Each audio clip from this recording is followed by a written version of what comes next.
फल मोती कार्यक्रम में आपका स्वागत है। ओम शांति। हम भारतवासी बड़े गर्व से कहते हैं कि एक समय था, स्वर्णिम काल में भारत विश्व का जगत गुरु था और हर एक भारतवासी के मन में इच्छा रहती है कि भारत पुनः विश्व का जगत गुरु बने। अब प्रश्न उठता है कि भारत विश्व का जगत गुरु क्या भौतिक रीति से बने? वैसे तो भारत ने बहुत ही भौतिक प्रगति की है और जिस गति से ये प्रगति स्वतंत्रता के बाद हुई है,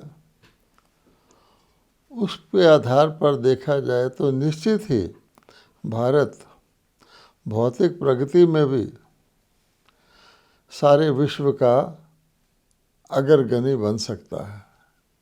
लेकिन शायद भारत इसलिए जगत गुरु नहीं था, भौतिक प्रगति के कारण से नहीं था, इसलिए अब भी भारत को भौतिक प्रगति का स्वागत है। लेकिन भौतिक प्रगति के द्वारा विश्व को जीतना, उसके आगे बढ़ना, ये भारतवासियों के हित में नहीं है। क्योंकि आजकल के विश्व में जितनी भी भौतिक प्रगति हो रही है, अगर कोई गहराई से देखेगा तो केवल उसका लाभ अमीरों को हो रहा है। उदाहरण के तौर पर आप देख लीजिए कि चिकित्सा के क्षेत्र में, मेडिकल साइंस में कितनी प्रगति हुई है। आज बड़े बड़े स्पेशलिस्ट डॉक्टर हैं, बड़े बड़े सुपर स्पेशलिस्ट हॉस्पिटल है। लेकिन मान लीजिए किसी को अपना हार्ट ट्रांसप्लांट कराना है, किसी को अपनी किडनी का कुछ इलाज कराना है, एक सामान्य व्यक्ति भी आज चिकित्सा के लिए किसी हॉस्पिटल में या किसी औषधालय में जाता है तो उसका कितना खर्चा आता है। इसलिए जितनी भी एडवांसमेंट हो रही है, बहुत हायर लेवल पर, ब्रेन का ऑपरेशन करना है, हार्ट का ऑपरेशन करना है, किडनी का ट्रांसप्लांट करना है, कुछ भी करना है, कैंसर का इलाज करना है, तो उसके लिए व्यक्ति पास कितना धन चाहिए। और सामान्य चिकित्सा को भी आज कितने लोग अफोर्ड कर सकते हैं। कई जगह पर तो जैसे भारत में है, सरकार की ओर से बहुत सारा धन दिया जाता है कि किसी प्रकार से ज़रूरतमंदों को चिकित्सा का लाभ पहुंच सके। लेकिन अगर आप ग्राउंड रियलिटी देखेंगे तो करोड़ों के करोड़ों लोग ऐसे हैं जिनके लिए ये चिकित्सा अफोर्डेबल ही नहीं है। उनका इलाज कौन करेगा? इसी प्रकार से आप देखेंगे कि जितनी भी भौतिक प्रगति हुई है, आगे बढ़ कर के हम जानते हैं हर चीज़ का लाभ केवल और केवल समाज के कुछ % लोगों को ही होता है और बाकी उससे वंचित रहते जा रहे हैं। आज की भौतिक प्रगति का कुचक्कर ही ऐसा है कि अमीर अधिक अमीर बनते जा रहे हैं, गरीब अधिक गरीब बनते जा रहे हैं। इसलिए इसी प्रकार की भौतिक प्रगति में अगर भारत जगत गुरु बन जाएगा तो वो कोई सुख देने वाला पुण्य का काम नहीं होगा, बल्कि इसका रिवर्स होगा। हम जानते हैं कि यथा राजा तथा प्रजा कहा गया है।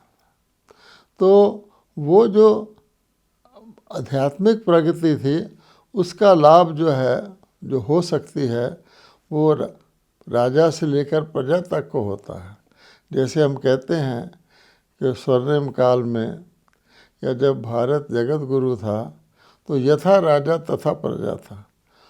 उस युग में संपन्नता थी, समृद्धि थी, समरसता थी, हर प्रकार का सुख था। लेकिन ये कहा गया है यथा राजा तथा प्रजा सब सुखी थे।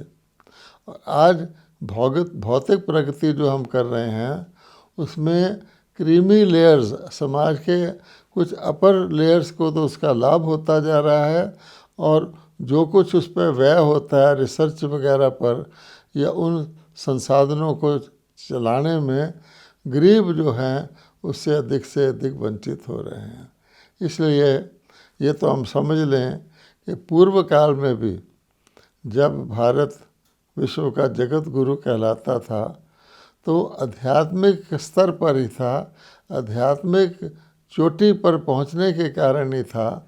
और वही जगत गुरु अब भारत को पुनः बनना चाहिए ताकि जिसका हर एक को लाभ हो, ना केवल मनुष्य आत्माओं को लाभ हो बल्कि सभी प्राणियों उसमें सुखी रह सके, और वनस्पति का भी संरक्षण हो, वनस्पति सुखदायी हो, प्राकृतिक तत्व भी सुख देने वाले बन जाए।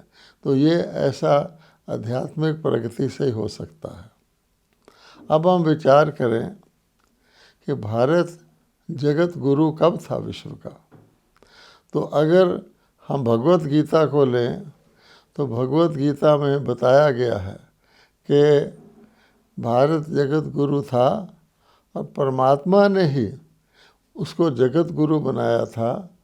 और वो हम सब मानते हैं कि भगवत गीता का ज्ञान 5000 वर्ष पहले दिया गया था।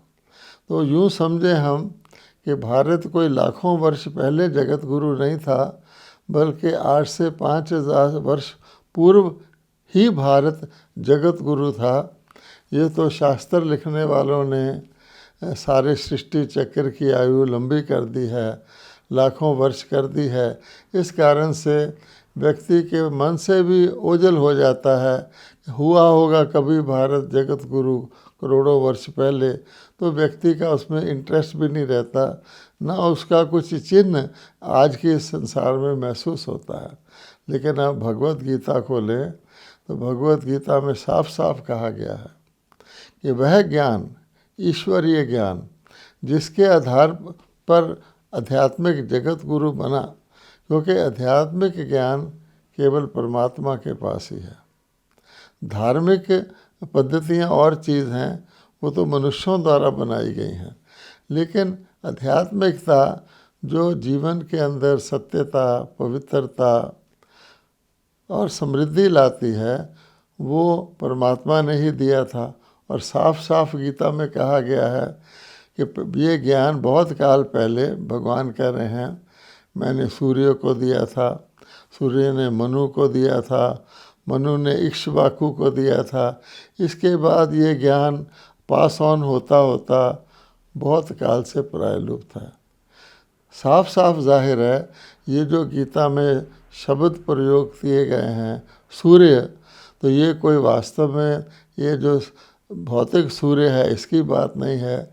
सूर्यवंशियों को दिया था, या यूँ कहें कि भगवान ने गीता ज्ञान देकर सतयुगी सूर्यवंशी डायनेस्टी एस्टैब्लिश की थी।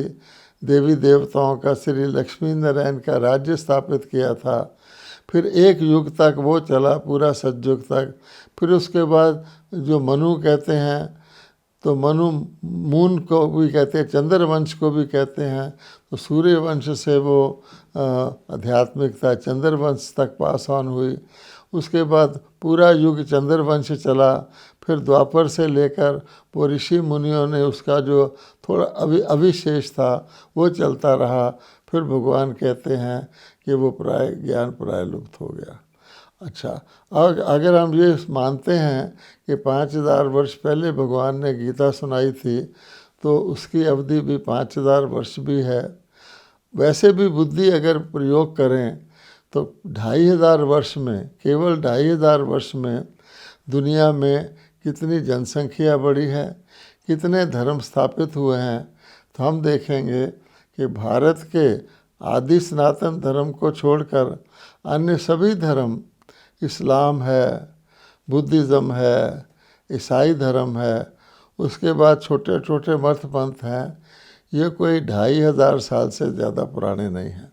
तो अगर 2500 साल में विश्व की आबादी 850 करोड़ के करीब हो सकती है, जैसे वृक्ष का एग्जाम्पल दें तो वृक्ष का आधा हिस्सा जिसमें सारी शाखाएं उपशाखाएं आती हैं वो 2500 वर्ष में ही फैला है।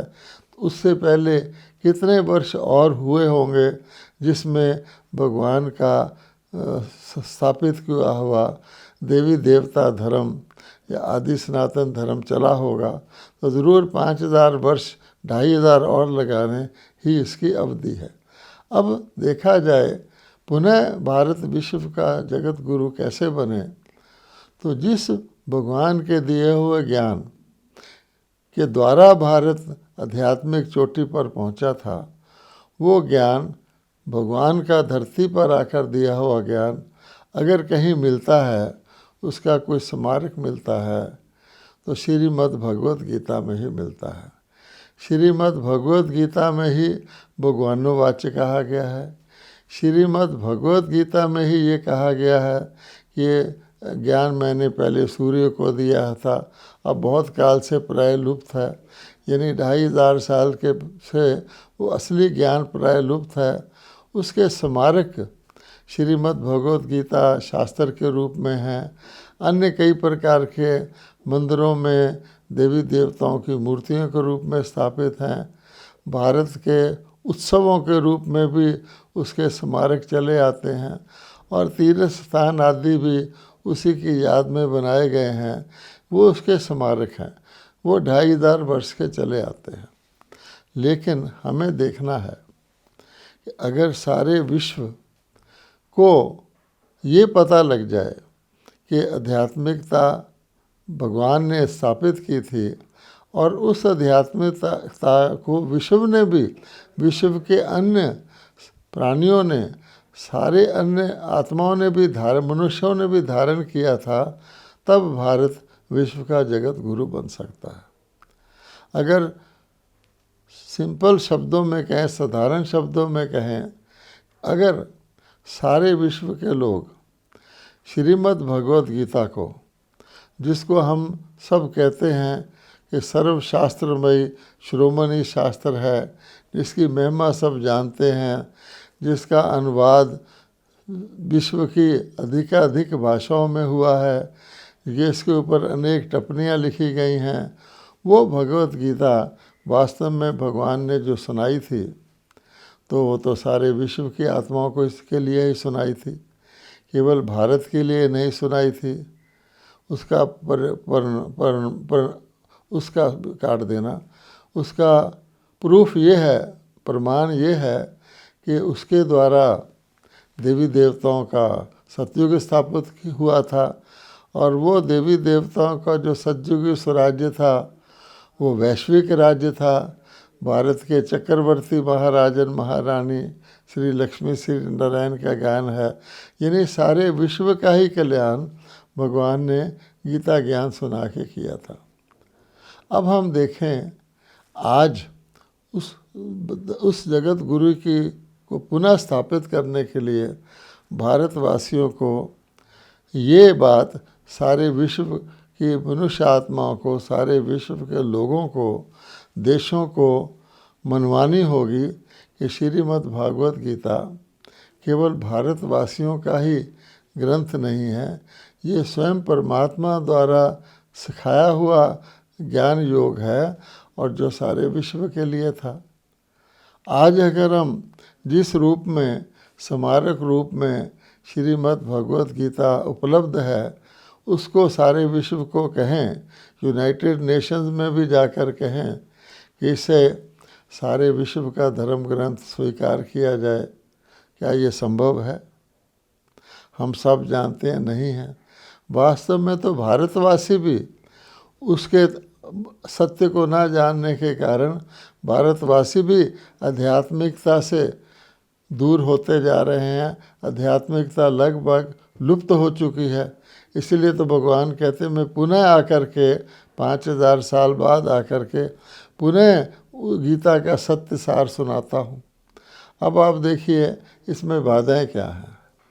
अगर सारा विश्व एक हो सकता है तभी तो सारे विश्व का जगत गुरु भारत बनेगा।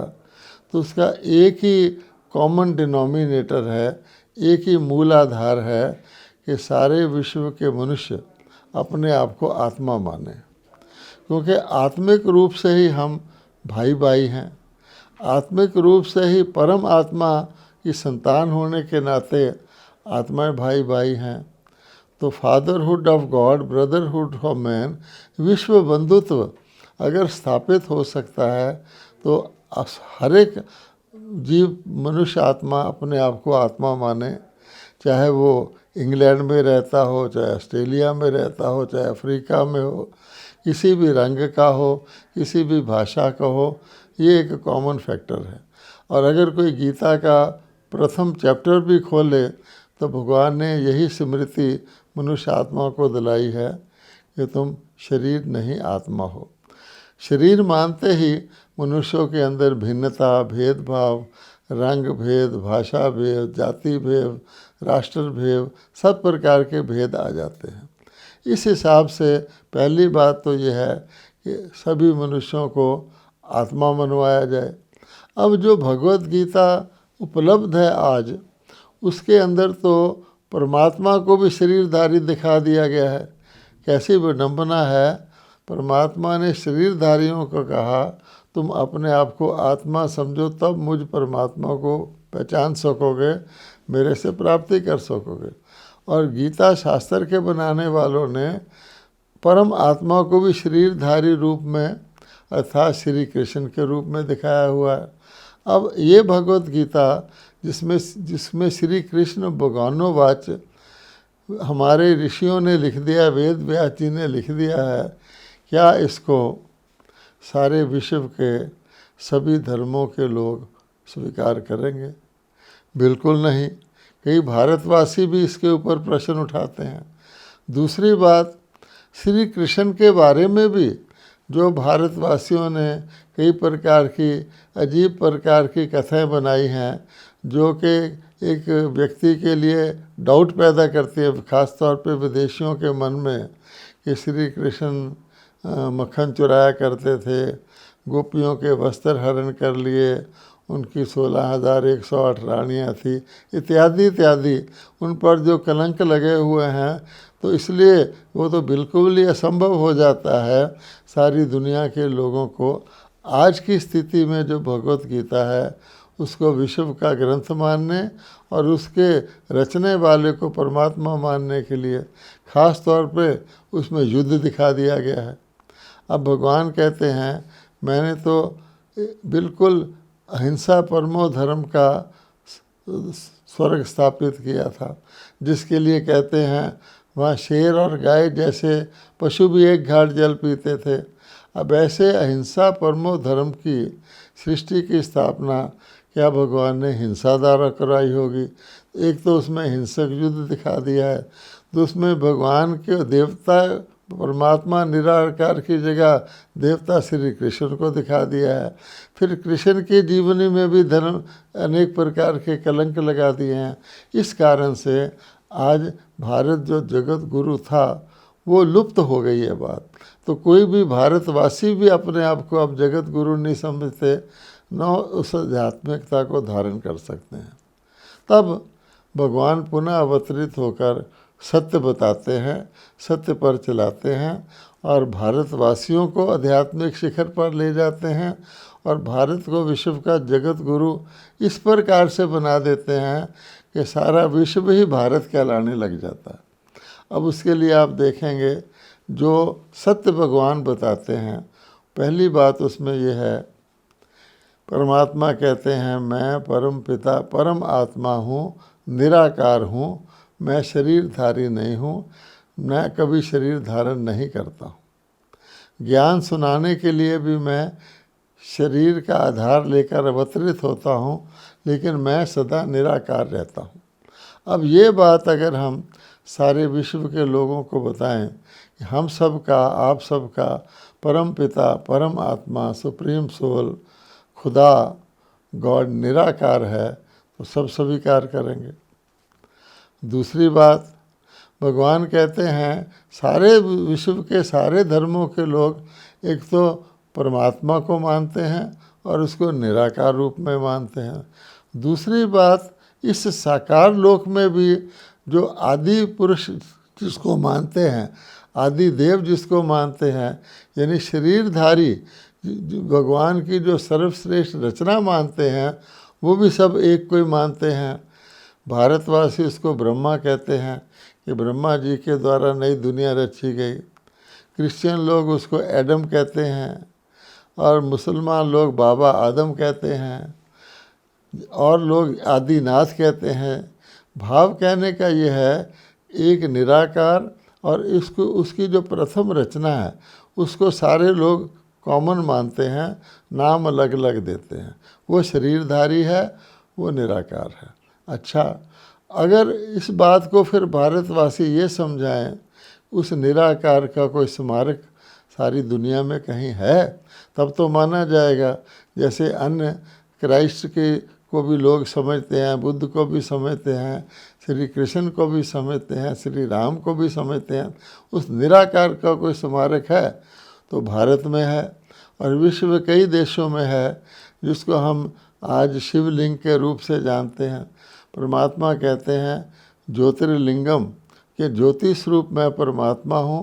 और भारत में तो कश्मीर से लेकर कन्याकुमारी तक और नाम रूप से लेकर सोमनाथ तक सारे भारत में उस निराकार के मंदिर हैं।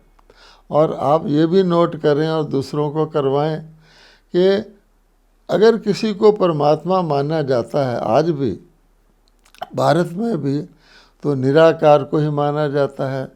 केवल उनकी प्रतिमा शिव, जिसका नाम है, शिव का अर्थ होता है कल्याणकारी, ज्योति स्वरूप की प्रतिमा कहीं पत्थर की बनाई गई है, कहीं बर्फ़ की बनती है। सोमनाथ में तो हीरे का होता था जिसमें प्रकाश स्वरूप बताया जाता था, उसका नाम शिव है। तो शिवलिंग निराकार के भारत में अनेक मंदिर हैं। इतिहासकार बताते हैं अन्य देशों में भी इसके मंदिर हैं। रोम में भी शिवलिंग पाया जाता है और खाना काबा में इस्लाम के लोग जब जाते हैं उसमें भी जो प्रतिमा दिखाई गई है वो इसी रूप की दिखाई गई है, जिसको लोग दूर से हाजी लोग बुस्सा लेते हैं। जापान में उसको चिंकन साकी कह के बनाया गया, यानी सारे निराकार की प्रतिमा है। तो एक तो ये बताया जाए, और दूसरे जब भगवान अवतरित हुए गीता सुनाने के लिए, इस्लाम वाले भी मानते हैं कि हमारा प्रथम नबी जो था वो आदम था, लेकिन उसने जो ज्ञान दिया वो बहुत काल से गुम हो गया, इसलिए फिर वो इब्राहिम से शुरू करते हैं।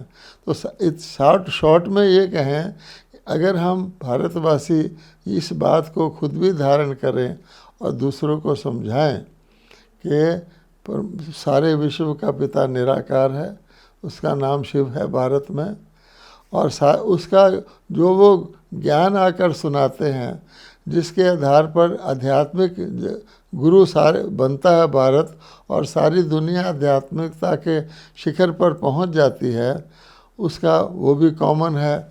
उसको ब्रह्मा कहो, एडम कहो, आदम कहो। तीसरी बात, वो जो ज्ञान देते हैं उसके आधार पर सचमुच आध्यात्मिकता की सीमा आने से पहले जो शिक्षा भगवान देते हैं, उसके आधार पर इस कलयुगी दुनिया में जिसमें भगवान आते हैं सतयुग से पहले, उसमें उसके सैंपल और एग्जाम्पल अपने जीते जी तैयार हो जाते हैं। अगर आज आप ब्रह्मा कुमार कुमारीस को देखें तो ब्रह्मा कुमार कुमारीस जो पुनः अवतरित हुए निराकार परमात्मा शिव, जो सच्ची गीता सुना रहे हैं, अर्थात जिसमें उन्होंने आत्मा का ज्ञान दिया है, और जो लोग उसको सुनकर सचमुच आत्मिक रूप से जी रहे हैं, उनके अंदर कोई भेदभाव नहीं है कि मैं बंगाली हूँ, मद्रासी हूँ, चाहे मैं लंदन में रहता हूँ, चाहे मैं अमेरिका में रहता हूँ, चाहे मैं अफ्रीका में रहता हूँ, वो लोग अपने को आत्मा मानते हैं, तभी तो प्रेम प्यार से रहते हैं। तो भगवान ने गीता में कहा हुआ है कि मैं परमात्मा ब्रह्मा के द्वारा ये स्थापना करता हूँ, और सारे धार्मिक जगत मानता है कि स्थापना का कार्य ब्रह्मा के द्वारा हुआ था, पालना का कार्य विष्णु के द्वारा हुआ था, विनाश का कार्य शंकर के द्वारा हुआ था। तो श्री कृष्ण तो विष्णु के अवतार हैं, इसलिए ब्रह्मा के द्वारा जो स्थापना कार्य हुआ, आज कोई आंखें खोल कर देखे तो क्या सारे विश्व में ब्रह्मा कुमार कुमारी नहीं है? वो उसी प्रकार से आत्मा मानकर भ्रातृत्व भाव से नहीं रहते हैं? क्या वो इस दुनिया में रहते हुए भी इसकी सारी तमो प्रधानता से अलग होकर सात्विक जीवन व्यतीत नहीं कर रहे?